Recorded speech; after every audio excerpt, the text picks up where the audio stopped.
This article does not contain investment advice or recommendations. Every investment and trading move involves risk. You should conduct your own research when making a decision. This week has not been too bright for the price of Bitcoin and other major cryptocurrencies as the markets turned red. The price of Bitcoin started falling from around $7,600 to a low of just over $6,500 at press time. Although this fall is not as dramatic as some others in the history of the volatile cryptocurrency, the general sentiment around the market has been negative for most of 2018. Still, Bitcoin is a volatile asset with its ups and downs still coming. From the most recent slump that began on June 10 to a reprieve at the announcement that the SEC won't consider Ethereum a security, the markets continue to go down, as well as up. Source: coin360.io. It has led many investors and interested parties to question what is going on in the market, especially in comparison to the highs of December last year. A few experts in the field of cryptocurrency, investing, and markets spoke to Cointelegraph to give their insight into the current market situation and why it is dropping.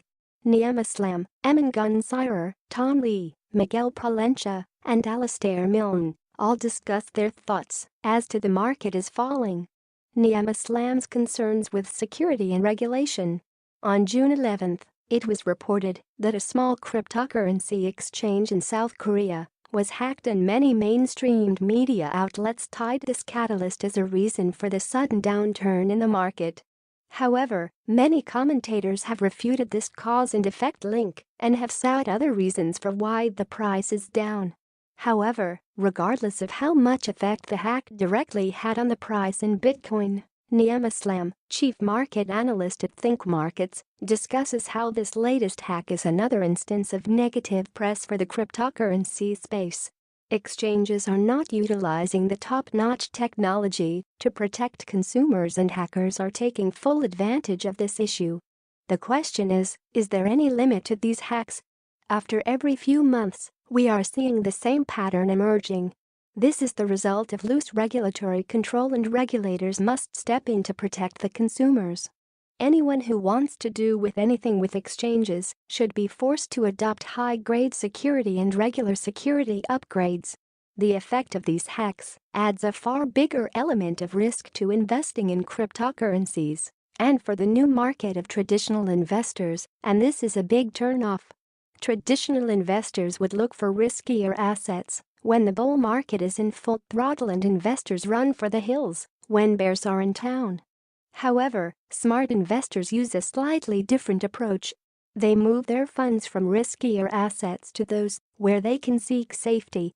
For instance, in a bull market, sectors such as financial, tech, and energy are the most favorite sectors. When the market starts to fall off the cliff, portfolio managers and hedge funds start to favor sectors such as consumer staples. They seek stocks with better dividend yield because, even though the general trend in the market could be to the downside, they still get a better yield relative to the overall market. Emin Gunsirer looks at a crackdown on manipulation. One of the bigger news stories to come out this week that has also been tied to the downturn of the market is that research indicates Tether and Bitfinex were at the center of price manipulation, which led to December's high of nearly $20,000. Emin Gunsirer, associate professor at Cornell University, looks not only at this news but also at the fact that there is a law enforcement crackdown coming on price manipulators as a reason as to why the market is down. He also explains how the cryptocurrency market has not decoupled yet, which only adds to a bigger sentiment of negativity. The cryptocurrency markets are in their early stages. We know this from the fact that the coins still have not decoupled. They all move in unison, regardless of the merits of one project over another. This indicates that systemic risks to the area dominate all other concerns. He told Cointelegraph. The current downturn is motivated by one such perceived risk: the law enforcement action on exchanges and their effort to put a stop to price manipulation. This was a long time in the making and cannot happen soon enough. I suspect that the law enforcement action will be modest in scope and will bring much-needed clarity and positivity to markets. While this investigation into price manipulation may be having a negative effect on Bitcoin's current price, it can only be viewed as positive. And for Gunsirer, it cannot happen soon enough. The fact is that these technologies are poised to transform the way we do business. They should not need market manipulation to sustain their value. I'm looking forward to a decoupled world where markets are able to evaluate each coin on its own merits. 3 reasons from Tom Lee, plus Futures Effects. Tom Lee, the co-founder and head of research at Fundstrat Global Advisors, who is renowned for his bullish predictions on the Bitcoin price, has given Cointelegraph 3 reasons why the Bitcoin market is diving, and also mentioned his feeling on futures markets. I think there are several factors why cryptos are falling. 1. We had a parabolic move at the end of last year, so there is a period of consolidation and price adjustment that is taking place. I also think bigger factors this year have been a lot of government actions that have been taken this year that have scared crypto investors. Probably the most notable is the actions taken by the US regulators, like the SEC taking action against ICOs. Lastly, the pace of institutional investor participation in this space has been taking longer than expected, and I think part of that has to do with the slowness of getting some of the on-ramps established.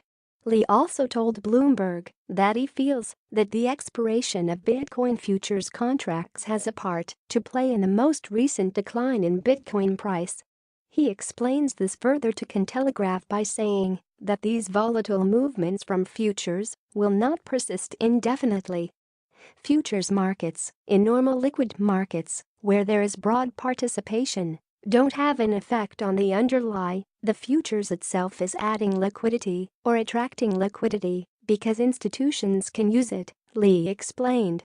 In crypto right now, the market has a supply-demand problem because mining rewards, coupled with tax selling and other factors, have caused more supply versus demand for crypto. The futures markets have been subject to some potential manipulation.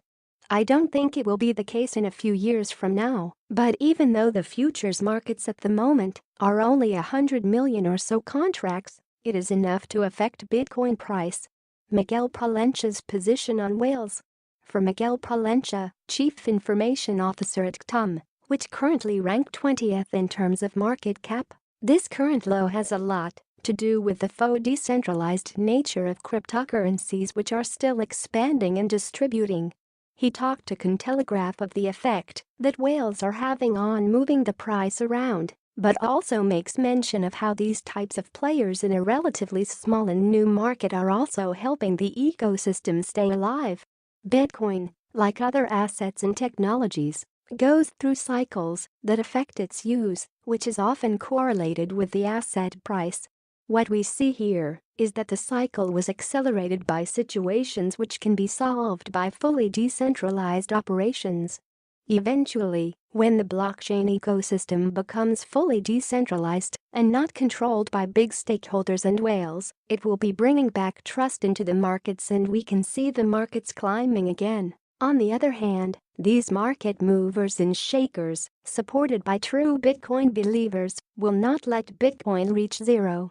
It is a double-edged sword then, according to Palencia.